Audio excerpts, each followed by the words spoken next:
Today, we're talking about the whole idea of healthy coffee. Is that a thing? It's not a new idea, but it is a little bit of a trend. I'm seeing it more and more. This idea that some coffee is somehow healthier for you than other coffees. And we'll talk about how and why in just a second. Now, generally speaking, I'm deeply skeptical of all of this stuff, but someone sent me a little video of a medical influencer, which is a complicated thing to exist. But anyway, this person, this doctor, was talking about the real kind of intense health benefits of one particular brand of coffee. And it made me uncomfortable, but it sowed a little seed of doubt at the back of my mind. What if it's true? What if some coffees, some raw coffees, are much better for you? Is that a thing? I've never checked. How do you even check? Turns out we found out how to check, and we're going to check and tell you the answers today. We're going to work our way through a few different things. Now, in the sort of scope of health, generally speaking, there's 3 or 4 things that people tend to talk about. The first one, and you can actually trace this back to one, I think, particular company getting this going, which was bulletproof coffee. Do you remember bulletproof coffee? The idea of mixing in a little bit of medium-chain triglycerides into your morning coffee. A bit of coconut oil, get you going if you're living the keto lifestyle. Anyway, they sold toxin-free coffee. And so toxins became a part of the whole conversation. Now, Bulletproof is probably the only brand I'm going to mention today. They're not the only brand doing this kind of marketing, but they are probably the biggest, and they kind of got it going in the first place. The goal here is not to pick on a variety of small, medium, and large businesses. The question really is, if people are marketing using this language, is it true? In the world of toxins, in coffee, you're worried about Ochratoxin, mostly. Now, that's a particular type of toxin that comes from sort of fungi. It's a mycotoxin. That's what that means. It's not particularly good for you. In animal studies, it's shown a variety of negative impacts. It can be carcinogenic in high enough doses, it seems. There's not a lot of human data, though, I should say that. But it is possible. It does exist in a variety of foods and crops. It's a possibility.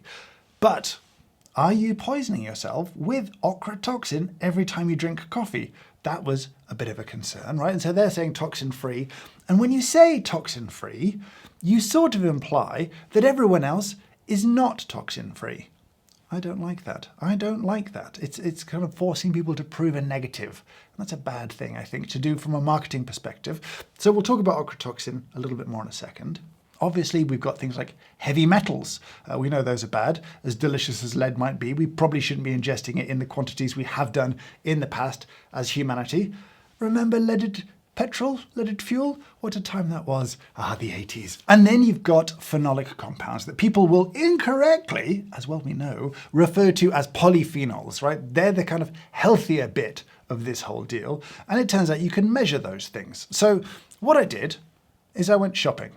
And I didn't spend too much money. I bought from the grocery store, from the supermarket, 4 readily available and pretty cheap brands of coffee. Here they are. Starting at the cheapest end, we've got Tesco and their little house blend coming in at £18 a kilo. Always feels confusing to say, so we'll say 18 quid a kilo because we're talking about pounds sterling, not ridiculous funny units of measurement that we won't talk about ever again.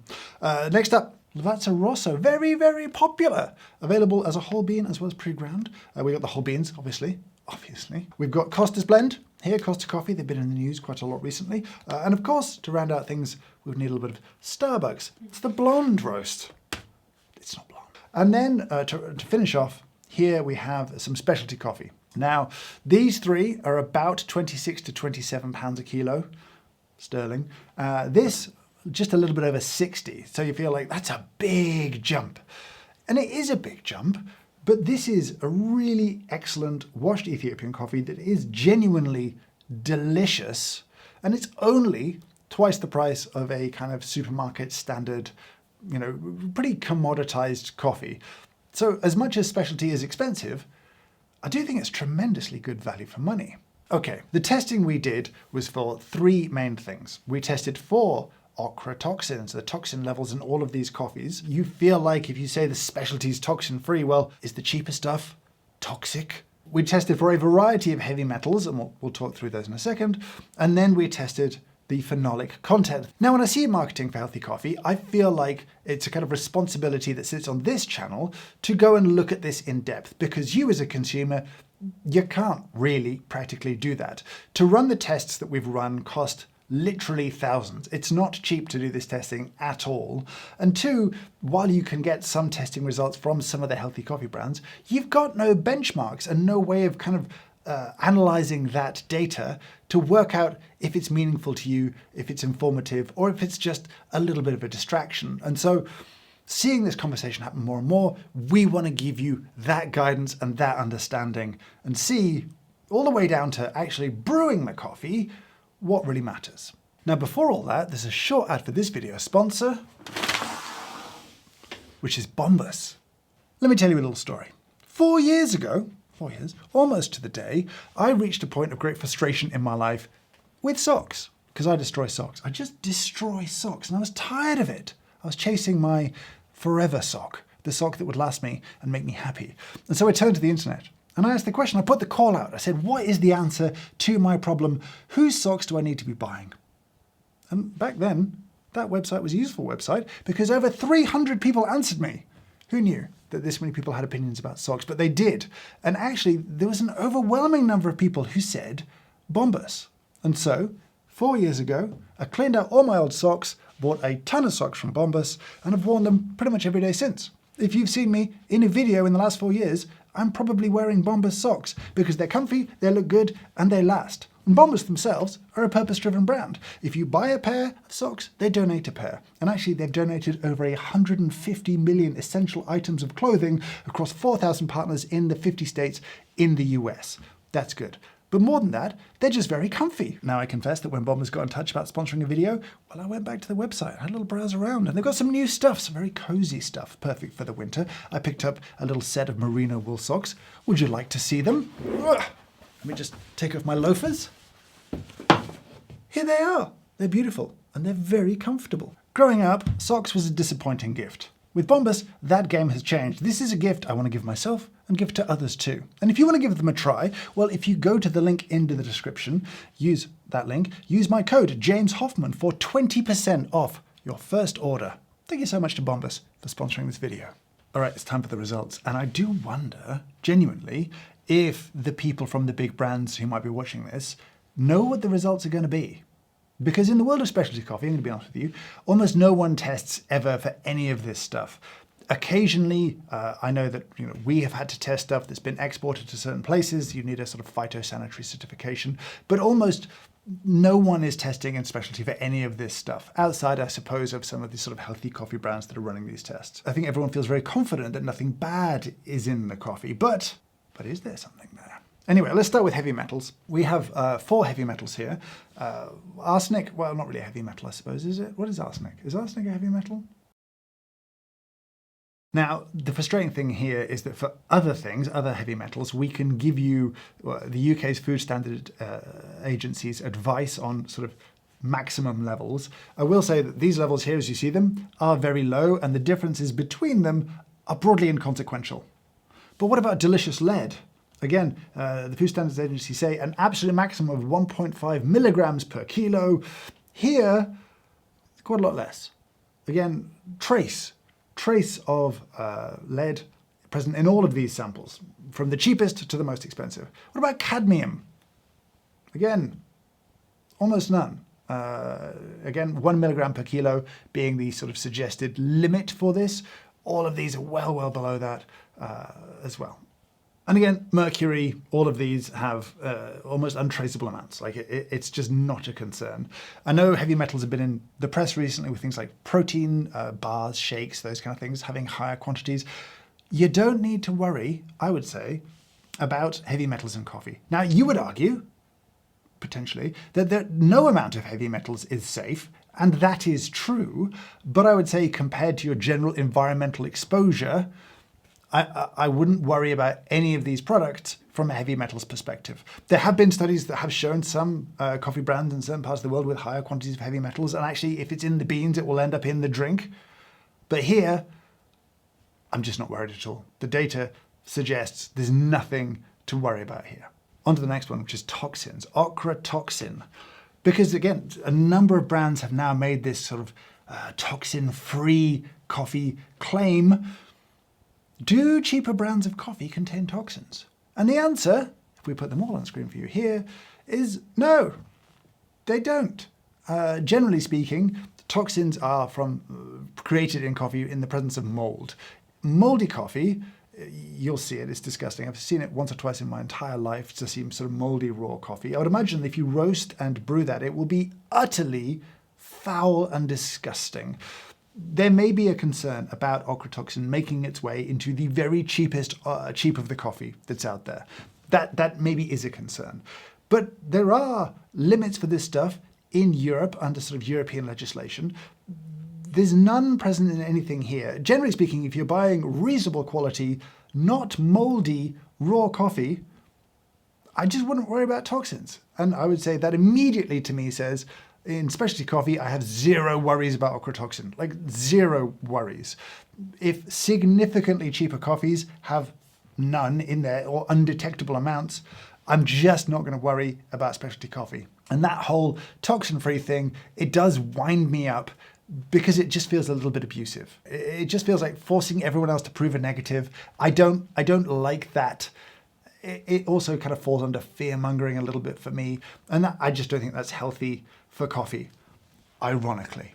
Now, for the last section, which is chlorogenic acids, or the phenolic content of these coffees, actually, I want to brew them because this has a sort of practical aspect to it that I think would be useful to you if this is something you want to worry about. So let me get 5 little bowls of these 5 different coffees ready for me to taste.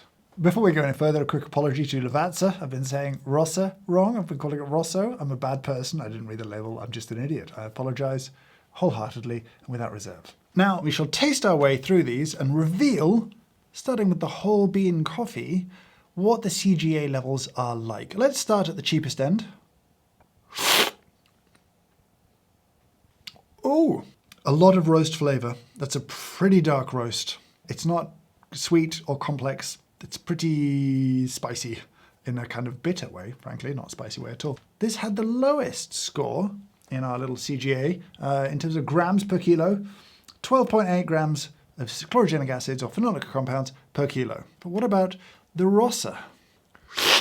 That's a lighter roast, not light, but this is dark.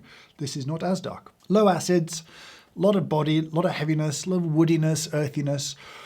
People who like this coffee will be very familiar with those kind of earthy, rubbery, woodier tones that come from the components in this blend.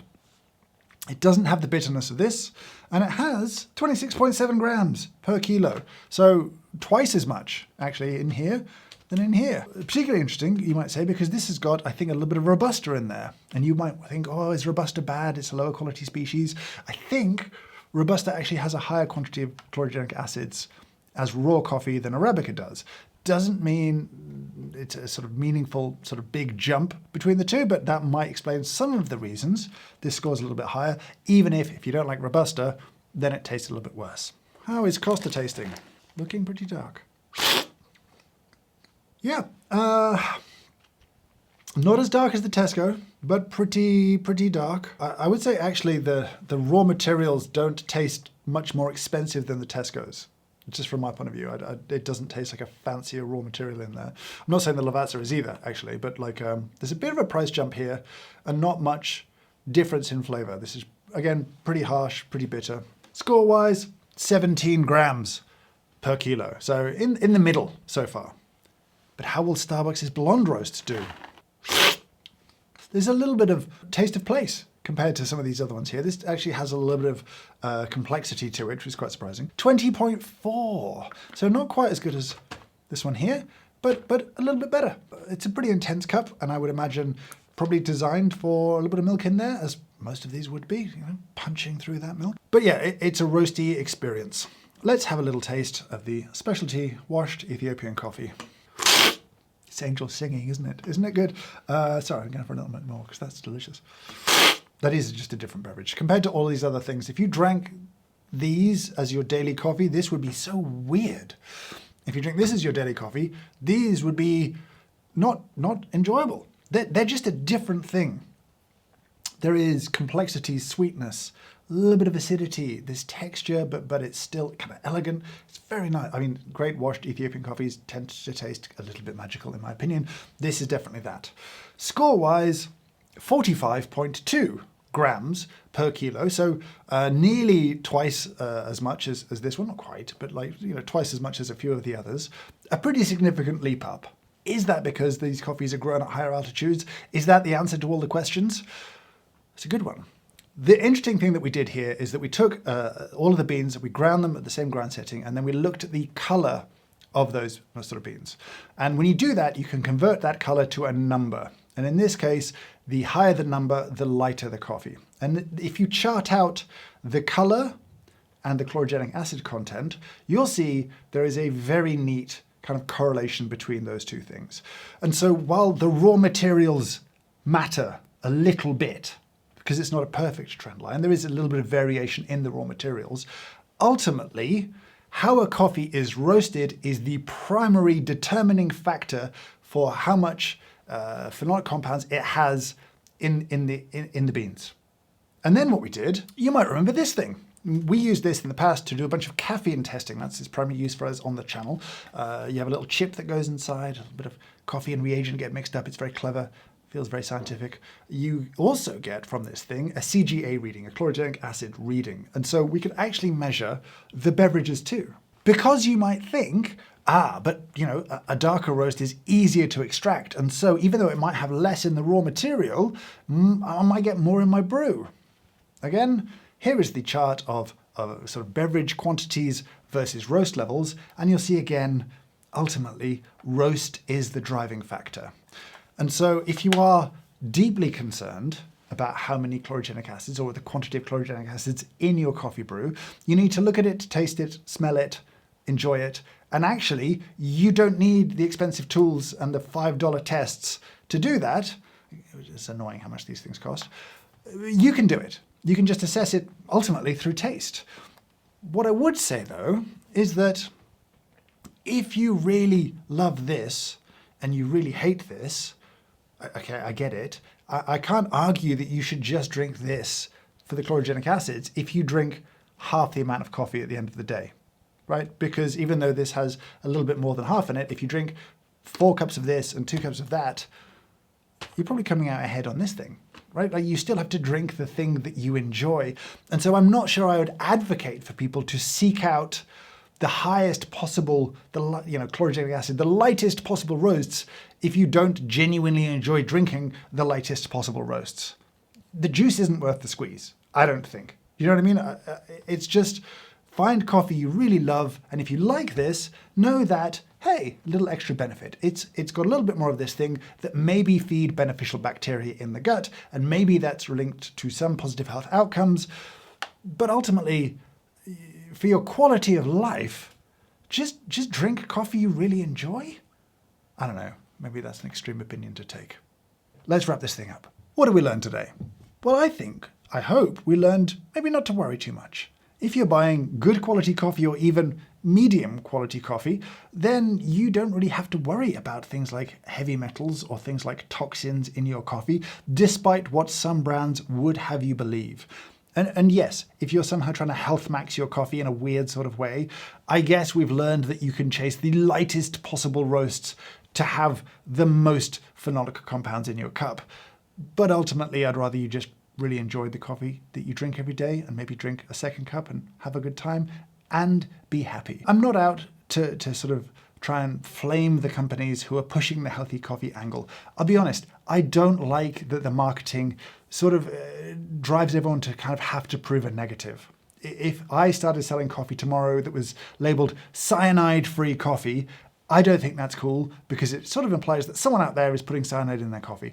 You know what I mean? Even though that's not what I'm saying, I'm just saying my coffee is cyanide-free. I dislike the implication and that style of marketing. You may feel differently, and that's okay, but I'm just saying I don't like that as an approach.